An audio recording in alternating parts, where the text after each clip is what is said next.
इस आदमी ने बैंक से पूरे 100 मीटर की दूरी पर एक कमरा लिया, फिर दरवाजे को बंद करके कमरे को लॉक कर टीवी चलाकर खुदाई करना शुरू कर दिया। उसके पास हर एक प्लान था जिससे वो खुदाई करके बैंक के अंदर डाका डाल सके, इसीलिए वो कई दिनों तक लगातार खुदाई करता है। लेकिन 100 मीटर लंबा सुरंग बनाना इतना भी आसान नहीं था, पर फिर भी उसने सुरंग में लगाने के लिए कुछ बल्ब बनाई और फिर सिगरेट पीते हुए अपनी धोखेबाज पत्नी का फोटो दीवार पर लगाकर खोदना शुरू कर देता है। वो अमूमन अपने काम को रात में पूरा करता ताकि उस सुरंग के अंदर से निकाली हुई मिट्टी को रात में ही ठिकाने लगा सके। अगली सुबह वो बैंक गया, जहाँ उसे पता चला कि पूरे 5 दिनों के लिए बैंक बंद हो रही है। ये सुनते ही आदमी ने अपने काम को और तेज कर दिया और जल्द ही बैंक के नजदीकी टनल में पहुंच गया, जहां पर उसे अब उस कमरे की खुदाई करनी थी जिसमें नोटों की गड्डी रखी गई होती है। कुछ दिनों बाद बैंक बंद हो गया और आदमी ने सफलतापूर्वक खोदकर उस कमरे को ढूंढ लिया जहां पर नोटों का खजाना रखा गया था। इतने सारे पैसों को देखकर आदमी पागल हो जाता है और उसे वहीं पर बिछाकर उसके ऊपर सो जाता है। इस जंगल के अंदर कुछ जंगली कबीले के लोग रहते थे जिन्हें ना ही बोलने का ढंग था और ना ही चलने का। तभी उनमें से एक आदमी पेड़ की डाली तोड़कर पत्थरों से कुल्हाड़ा बनाता है, जिस कुल्हाड़े से वो उसी पेड़ को काटने लगता है, जिसे वो कई दिनों तक लगातार काटता रहा। एक सुबह उसके साथियों ने देखा कि आदमी ने काफी हद तक उस पेड़ को काट दिया है, पर अचानक ही वो पेड़ उसी के ऊपर गिर जाती है। लेकिन आदमी जिंदा था। उन सभी ने उस पेड़ को काटकर 4 पहियों वाली एक गाड़ी बनाई। फिर उसने अपने साथियों को इशारे से उस गाड़ी को धक्का देने को कहा और खुद उस पर जाकर बैठ गया। तब काफी देर तक उसके सभी साथी मिलकर उसे इधर उधर नचाते हैं, जिससे वो सभी थक गए। इसीलिए वो लोग गाड़ी पर बैठे आदमी को उभरी हुई जमीन से धक्का दे देते हैं, जिस कारण वो ढुलकते हुए एक खाई के अंदर जा गिरा।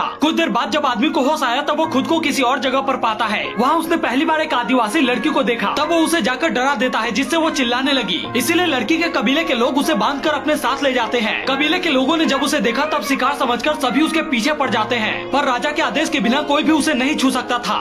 बहुत ज्यादा खुश था। आदमी को राजा के पास पेश किया गया, जहाँ वो अजीब अजीब हरकतें कर रहा होता है। वो उन्हें समझाने की कोशिश कर रहा था कि वो यहाँ कैसे आया। कि सबसे पहले उसने एक बड़े से पेड़ को पत्थर के कुल्हाड़ी से काटा, फिर उसने उस पेड़ को काटकर गोल गोल चक्का बनाया, फिर उन पहियों को एक साथ जोड़कर एक गाड़ी का निर्माण किया और उस गाड़ी को धक्का देने पर काफी तेजी में चलने लगी। लेकिन अचानक ही वो गाड़ी दौड़ते हुए खाई के ऊपर से नीचे गिर गई और मैं उस पहाड़ी के ऊपर से नीचे गिरकर यहाँ आ गया। पर उसके इशारे को देखकर वहाँ के राजा को लगा कि उस आदमी को ईश्वर ने भेजा है। इसीलिए राजा ने तुरंत अपने सर के ताज को उतारा और फिर आदमी को अच्छे से नहला धुलाकर तैयार करके वहाँ का राजा बना दिया गया और नया राजा बनने की खुशी में कबीले के अंदर उत्सव मनाया गया। आज इस गांव के सबसे अमीर आदमी के बेटे का जन्मदिन था, जिसके लिए एक स्पेशल फोटोग्राफर और कुछ कलाकृतियां करने वाले लोगों को बुलाया गया था। पर तभी उस लड़के के सामने एक आदमी आया जिसे देखते ही उसकी आंखें सफेद हो गई, जिससे वहां कलाकृति करने वाले लोगों के लिए उन्हें तुरंत उठाकर हॉस्पिटल भेज दिया गया। कुछ देर बाद गाँव के सभी लोग बैठकर लड़के के खतना होने का इंतजार कर रहे थे, पर जैसे ही आदमी उसमें ब्लेड लगाता है वैसे ही उस तरह टूट जाता है। तभी वहाँ पर वो दाई आती है जिसने लड़के का जन्म कराया था, जिसे देखते ही लड़के के सिर में तेज दर्द शुरू हो जाता है और वो वहाँ से उठकर भाग जाता है। तब लड़के के पिता ने दाई को पैसे देकर उसका मुंह बंद रखने को कहा। रात के समय वो फोटोग्राफर मोटरसाइकिल से कहीं जा रहा था। तब अचानक ही उसे अपने पीछे किसी के होने का एहसास होता है, लेकिन अगले पल ही वो लड़का उसके सामने आ खड़ा हुआ, जिससे उसकी बाइक खाई में गिर जाती है। अगले दिन वो लड़का गाँव के एक बच्चे को नदी में धक्का दे देता है, इसलिए वो लड़के से बचकर भागने लगा। लेकिन सामने से तेज रफ्तार में आ रही है